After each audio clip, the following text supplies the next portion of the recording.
ఇద్దరు ఎంపీలతో మొదలైన భారతీయ జనతా పార్టీ ప్రయాణం కేంద్రంలో సంకీర్ణ శకానికి స్వస్తి పలికే స్థాయికి చేరింది. తూర్పు భారతం, ఉత్తర భారతం అన్న తేడా లేకుండా కమల ప్రభంజనం కొనసాగుతోంది. చివరికి ఈశాన్య రాష్ట్రాల్లో బీజేపీ పాగా వేయటం అసాధ్యమని దశాబ్దాలుగా సాగిన విశ్లేషణలను కొట్టిపారేస్తూ అక్కడ కూడా పట్టు సాధించింది. కానీ దక్షిణాదిన విజయకేతనం ఎగురవేయటం మాత్రం సాధ్యం కావటం లేదు. సార్వత్రిక ఎన్నికల కేంద్రంగా అటు మోదీ, ఇటు అమిత్ షా ఇద్దరు మిషన్ సౌత్ ఇండియా అనేశారు. సౌత్లో సత్తా చాటడం బీజేపీ వల్ల అవుతుందా? ఆ క్రమంలో ఆ పార్టీ ముందున్న సవాళ్లు ఏంటి? దీనిపైనే ఇవాల్టి మ్యాగజైన్ స్టోరీ. దేశంలో మోదీ వేవ్ సృష్టిస్తున్న ప్రభంజనం 10 ఏళ్లుగా కొనసాగుతోంది. రికార్డు స్థాయి విజయాలను బీజేపీ సొంతం చేసుకుంది. ఎన్నో క్లిష్టమైన పరిస్థితులను అత్యంత చాకచక్యంగా హ్యాండిల్ చేయటంలో తమకు తిరుగులేదని మోదీ, షా ద్వయం పదే పదే నిరూపించుకుంటూనే ఉన్నారు. అలాంటి నాయకత్వం ఉన్న పార్టీ దక్షిణ భారత్లో పాగా వేయటం ఎలా అన్న ప్రశ్నకి ఇంకా సమాధానం వెతుకుతూనే ఉంది. బలమైన ప్రాంతీయ పార్టీల నుంచి మొదలు పెడితే ప్రతి రాష్ట్రంలో కొన్ని ప్రత్యేక సవాళ్లు ఉన్నాయి. వాటిని అధిగమిస్తూ దక్షిణాదిన జెండా పాతేయటం బీజేపీ వల్ల అవుతుందా? మోదీ వేవ్, మోదీ మానియా ఎలా పిలుచుకున్నా పర్వాలేదు, ప్రత్యర్థులు సైతం ఆశ్చర్యపోయే విజయాలు, రాజకీయాల్లో తలపండిన ట్రబుల్ షూటర్స్ కి సైతం అందని వ్యూహాలు. 2014లో మొదలైన మోదీ ప్రభంజనం రోజు రోజుకు పెరుగుతోంది. దశాబ్దాల పాటు సాగిన సంకీర్ణ శకానికి ముగింపు పలకడం మాత్రమే కాదు, దేశంలో కాంగ్రెస్ ని కేవలం 3 రాష్ట్రాలకే పరిమితం చేయడం వరకు బీజేపీ చెలరేగుతోన్న తీరు అసాధారణం. అయినా సరే దక్షిణ భారతదేశంలో పట్టు సాధించడం మాత్రం కమలనాథులకు బిగ్ టాస్క్ గానే ఇంకా మిగిలిపోయింది. కర్ణాటకలో మెరుపులా మెరిసిన సౌత్ ఇండియాలో బీజేపీ జెండా ఎగరవేయాలన్న లక్ష్యం ఆ పార్టీని సవాల్ చేస్తూనే ఉంది. రాబోయే సార్వత్రిక ఎన్నికల్లో గతంలో కన్నా మెజారిటీ సీట్లను సాధించడంతో పాటు సౌత్ ఇండియాలో సత్తా చాటాలన్న టార్గెట్ కూడా పెట్టుకున్నారు మోదీ, అమిత్ షా. ఈ క్రమంలో ఆ పార్టీకి ఉన్న సానుకూలతలు, ప్రతికూలతల చుట్టూ దేశవ్యాప్తంగా ఆసక్తికరమైన చర్చ సాగుతోంది. రాబోయే సార్వత్రిక ఎన్నికల్లో తెలంగాణ గట్టు మీద సంచలన విజయాలను నమోదు చేయాలని బీజేపీ వ్యూహరచన చేస్తోంది. తెలంగాణ అసెంబ్లీ ఎన్నికల వార్ మీద బీజేపీ హైకమాండ్ ఫుల్ ఫోకస్ పెట్టినా ఆ ఎన్నికల సమరం ప్రధానంగా బీఆర్ఎస్ వర్సెస్ కాంగ్రెస్ గానే సాగింది. కానీ తెలంగాణలో లోక్సభ ఎన్నికల్లో మాత్రం త్రిముఖ పోరు తప్పదని రాజకీయ పరిశీలకులు విశ్లేషిస్తున్నారు. తెలంగాణ అసెంబ్లీ ఎన్నికల్లో బీజేపీ 8 అసెంబ్లీ స్థానాలు గెలుచుకుంది. అసెంబ్లీ ఎన్నికలకు సంబంధించి బీజేపీ బెస్ట్ పర్ఫార్మెన్స్ ఇదే. అసెంబ్లీ ఎన్నికలకు మించి లోక్సభ ఎన్నికల్లో ఫలితాలను రాబడుతున్న బీజేపీ ఈసారి కూడా ఆ కోణంలో వర్కౌట్ చేయగలిగితే తెలంగాణలో రాజకీయ సంచలనం సృష్టించడం ఖాయమని అనలిస్టులు స్పష్టం చేస్తున్నారు. బీజేపీ కన్సిస్టెంట్లీ అసెంబ్లీ ఎన్నికల్లో నుంచి లోకసభ ఎన్నికలకు వెళ్ళినప్పుడు ఒక 5 నుంచి 7% అదనం ఓట్లు సంపాదిస్తూ వస్తోంది. ఇది దేశమంతా జరుగుతోంది.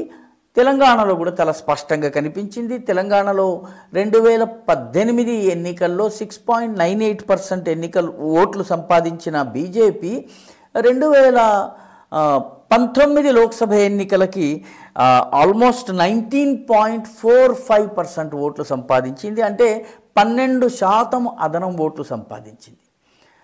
12% ఈసారి బీజేపీ 13.90 అంటే ఆల్మోస్ట్ 14% ఓట్లు సంపాదించింది. బీజేపీ లోకసభకి తన ఓట్ల శాతాన్ని కనీసము 7-8% గనక పెంచుకోగలిగినట్లయితే ఫలితాలు మొత్తం అటు ఇటు అయ్యేటటువంటి అవకాశం ఉంది. త్రిముఖ పోరులో బీజేపీకి ఎక్కువ సీట్లు వచ్చేటటువంటి అవకాశం ఉంది.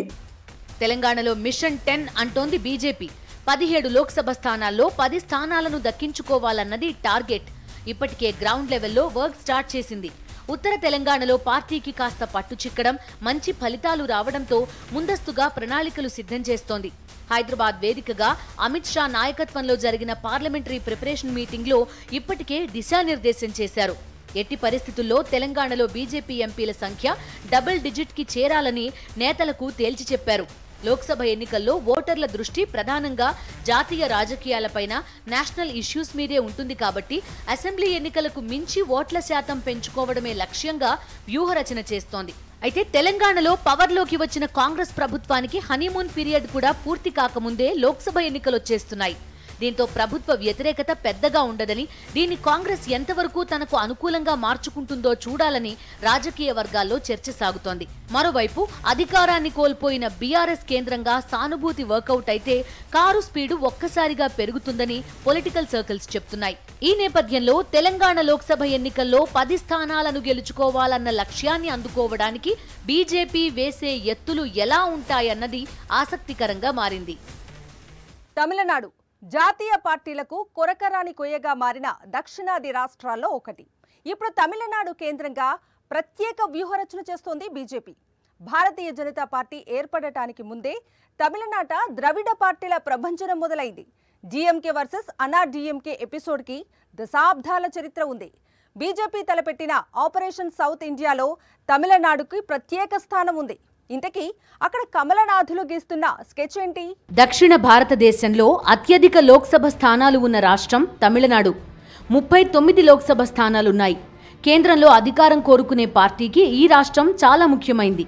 అయితే తమిళనాడులో 5 దశాబ్దాలుగా 2 పార్టీలు మాత్రమే అధికారాన్ని పంచుకుంటూ వస్తున్నాయి.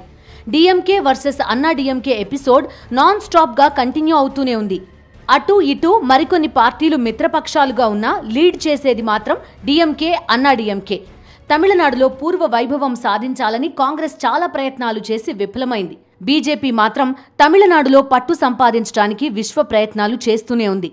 జయలలిత మరణం తర్వాత ఏర్పడిన పొలిటికల్ వాక్యూమ్ కేంద్రంగా బలం పెంచుకోవడానికి చాలా ప్రయత్నాలు చేసింది. ఒకానొక దశలో రజనీకాంత్ బీజేపీలో చేరతారన్న ప్రచారం కూడా జోరుగా సాగింది. అన్నాడీఎంకేతో స్నేహగీతాలు ఆలపిస్తూ తమిళ పాలిటిక్స్ని అర్థం చేసుకునే ప్రయత్నం చేసింది.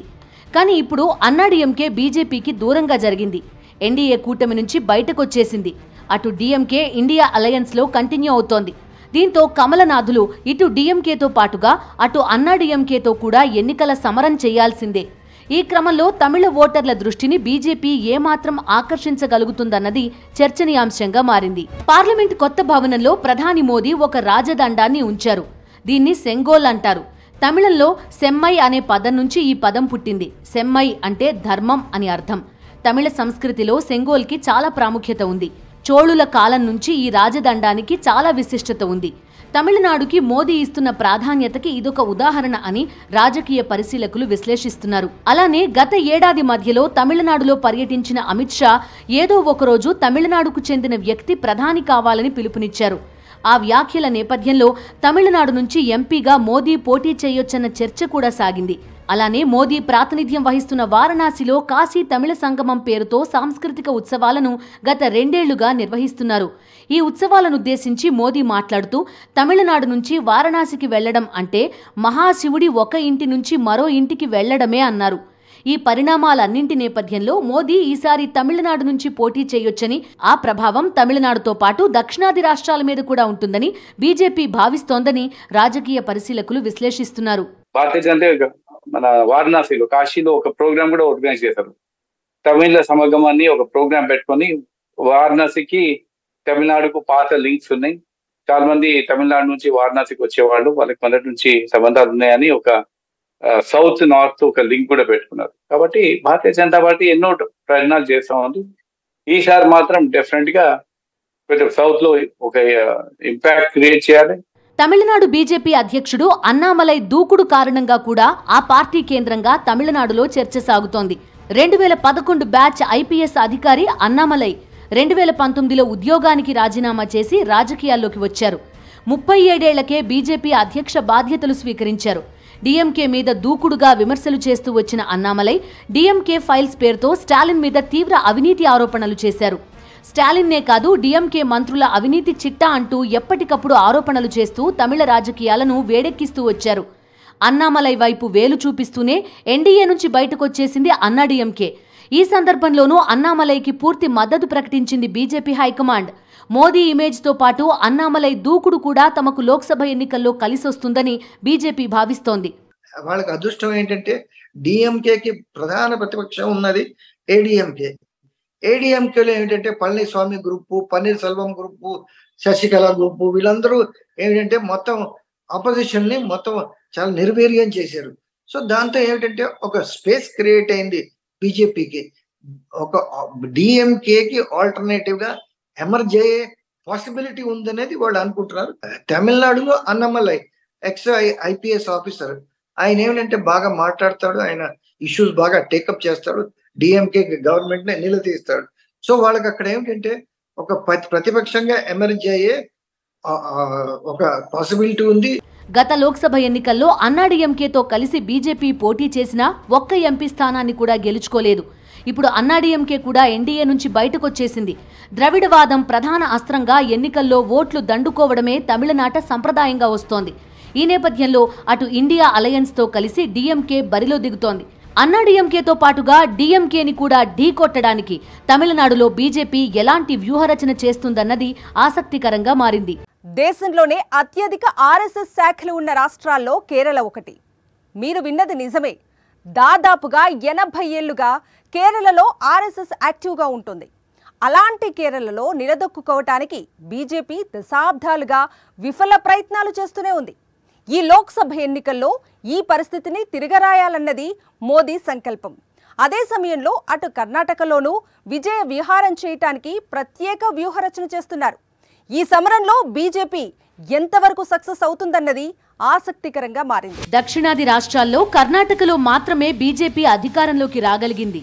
తెలంగాణలో బలంగా తన ఉనికిని చాటుకోవడంలో విజయం సాధించింది. ఏపీలో ఆ పార్టీ గురించి ప్రత్యేకంగా చెప్పుకోవడానికి ఏం లేదు. సౌత్ ఇండియాలో పట్టు సాధించాలన్న లక్ష్యాన్ని అందుకోవాలంటే కేరళలో విజయకేతనం ఎగరవేయడం కూడా చాలా ముఖ్యం. ఈ క్రమంలో బీజేపీ విచిత్రమైన పరిస్థితిని ఎదుర్కొంటోంది. అటు కాంగ్రెస్ ఇటు కమ్యూనిస్టులు బలంగా ఉండే కేరళలో ఈ రెండు పార్టీల నాయకత్వంలో ఉండే కూటమి అధికారంలోకి వస్తూ ఉంటుంది. అదే కేరళలో RSS చాలా బలమైన పునాదులు కలిగి ఉంది. దేశంలో అత్యధిక RSS శాఖలు ఉన్న రాష్ట్రాల్లో కేరళ ఒకటి. ఒకవైపు బీజేపీ ఓటు బ్యాంకు కూడా పెరుగుతూ ఉన్నా ఎన్నికల వేళ బలంగా ఉనికిని చాటుకోవడంలో మాత్రం ఇబ్బంది పడుతోంది. వచ్చే లోక్సభ ఎన్నికల్లో కేరళలో సత్తా చాటడం మీద మోదీ టీం ప్రత్యేక దృష్టి పెట్టింది. మైనారిటీల ఓటు బ్యాంకుతో పాటుగా కమ్యూనిస్టుల ప్రభావం ఎక్కువగా ఉన్న కేరళలో ప్రత్యేక వ్యూహాలకు పదును పెడుతోంది. కేరళలో ఏమిటంటే వాళ్ళకి ఒక్క సీటు లేదు. వాళ్ళు ఏమిటంటే అక్కడ కేరళలో బీజేపీది హిందుత్వ ఎజెండా పనికిరాదు. ఎందుకైతే 45% పాపులేషన్ అక్కడ ముస్లిమ్స్ క్రిస్టియన్స్ ఉన్నారు. సో హిందూ డామినేటెడ్ ఏరియాస్ ఏమిటంటే పలక్కాడు, దాని తర్వాత త్రివాండ్రము ఎట్సెట్రా ఉన్నాయి. కానీ అక్కడ కూడా వీళ్ళు గెలవలేకపోతున్నారు. ఎందుకైతే ముస్లిమ్స్ మొత్తం కేరళలో చాలా స్ట్రాటజిక్ ఓటింగ్ చేస్తున్నారు. ఎక్కడైతే వీళ్ళని ఓడించాలో అక్కడ ఓడించడానికి వాళ్ళు ఫుల్ ప్లాన్ తో మరి మైనారిటీస్ చేస్తున్నారు అన్నమాట.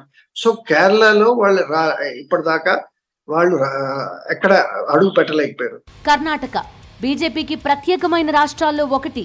నార్త్ ఇండియా పార్టీ అనే విమర్శలను తిప్పికొట్టడానికి బీజేపీకి అండగా నిలిచిన రాష్ట్రం కర్ణాటక. 2008లో కర్ణాటకలో జెండా ఎగరేసిన బీజేపీ ఆ తర్వాత సౌత్ ఇండియా వైపు ఫోకస్ ని పెంచింది.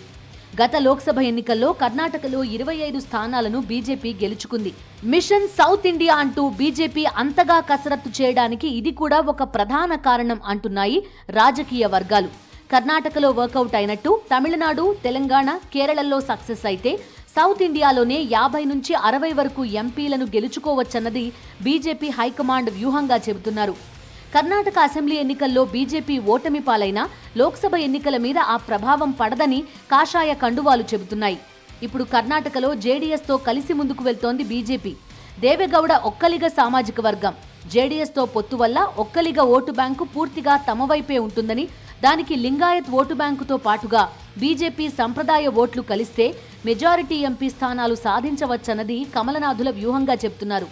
అలానే సిద్ధరామయ్య ప్రభుత్వంలో పదవుల కేంద్రంగా సాగుతోన్న పోరు దగ్గర నుంచి పాలనా వైఫల్యాల దాకా అన్నింటినీ ఎక్స్పోజ్ చేస్తూ ప్రజల మధ్యకు వెళ్తోంది బీజేపీ. లోక్సభ ఎన్నికల కేంద్రంగా పక్కా వ్యూహాత్మకంగా ముందుకు సాగుతోంది బీజేపీ. త్రిశూల వ్యూహానికి ఏడాది కిందటే పదును పెట్టారు.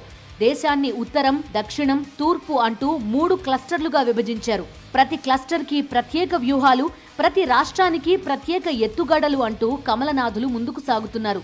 2014లో 282 ఎంపీ స్థానాలను గెలుచుకున్న బీజేపీ 2019లో 303 ఎంపీ స్థానాలను గెలుచుకుంది. ఈసారి 400కు తగ్గకుండా ఎంపీ స్థానాలను గెలుచుకోవాలన్నది బీజేపీ లక్ష్యం. ఆ లక్ష్య సాధనలో విజయం సాధించాలంటే దక్షిణాది రాష్ట్రాల్లో సంచలన విజయాలను నమోదు చేయాలి. ఈ క్రమంలో తన ముందున్న సవాళ్లను బీజేపీ ఎలా అధిగమిస్తుందన్నది చర్చనీయాంశంగా మారింది.